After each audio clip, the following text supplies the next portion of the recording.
नमस्कार किसान भाइयों, सबसे पहले तो दीपावली की आपको हार्दिक शुभकामनाएं। किसान भाइयों, अगर आप मंडियों में अनाज बेचने जाते हैं या जाने वाले हैं तो आपके लिए ये बड़ी खबर है। नागौर के मौलासर थाने में किसानों से ठगी का मामला सामने आया है। दरअसल कुछ व्यापारियों ने मंडी के भाव से ऊंचे भाव में किसानों से फसल खरीद ली थी और खूब सारा लालच देकर कम से कम 50 किसानों से उनकी बाजरा, मूंगफली, मूंग और गंवार की फसल उधार खरीद ली थी। उसके बाद जब भुगतान का समय आया तो उससे पहले ही व्यापारी अपने घर को छोड़कर चले गए, जिससे दिवाली के मौके पर करीब 50 अन्नदाता दुखी है। परेशान होकर इन किसानों ने मौलासर थाने पहुंचकर 4 फसल व्यापारी भाइयों पर 33,13,482 की ठगी कर भाग जाने का सनसनीखेज आरोप लगाया है। किसानों की रिपोर्ट पर थाने में मामला दर्ज कर जांच शुरू हो गई है। चलिए किसान भाइयों, अब राजस्थान की कुछ बड़ी और चुनिंदा अनाज मंडियों के ताजा भाव जान लेते हैं। यह भाव 3 नवंबर के हैं। चूरू की सादुलपुर की मंडी में गंवार मील बिका है 6420 रुपए, नया चना बिका है 4900 रुपए, मूंग बिका है 5900 रुपए सादुलपुर में, और मूंग दागी बिका है 4000 से लेकर 5000 रुपए तक। नया मोट बिका है 6300 से लेकर 6400 रुपए तक। बाजरा बिका है 1570 रुपए तक और चावला बिका है 6000 रुपए तक।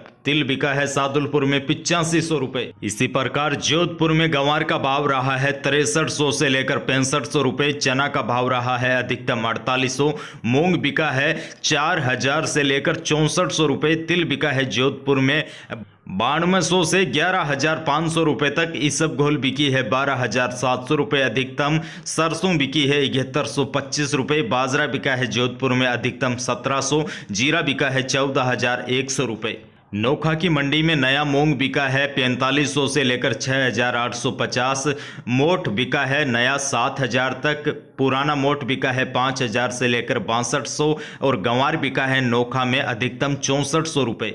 मूंगफली बिकी है नोखा में 4400 से लेकर 5150 रुपए तक। तिल बिका है अधिकतम 10,000 रुपए तक। इसबगोल बिकी है 13,200 रुपए और नोखा की मंडी में चना बिका है 4700 रुपए। नागौर की मंडी की बात करें, हालांकि यह भाव 1-2 दिन पुराने हैं। नागौर की मंडियों में तिल बिका है 7000 से लेकर अच्छी क्वालिटी का तिल 9800 रुपए तक भी बिका है। मूंग बिका है 3500 से लेकर 7000 रुपए तक। गंवार बिका है 6500 रुपए तक। जवार बिकी है 2000 से लेकर अच्छी क्वालिटी की जवार 2500 रुपए तक भी बिकी है। तो किसान भाइयों, दिवाली की छुट्टियों की वजह से कुछ खास अनाज मंडियों के भाव नहीं मिल पाए हैं। विशेष बात यही थी कि आप भी अपना अनाज बेचने के लिए जब मंडियों में जाए तो विशेष सतर्कता अपनाए। एक बार फिर किसानों को दीपों के त्योहार दीपावली की हार्दिक शुभकामनाएं।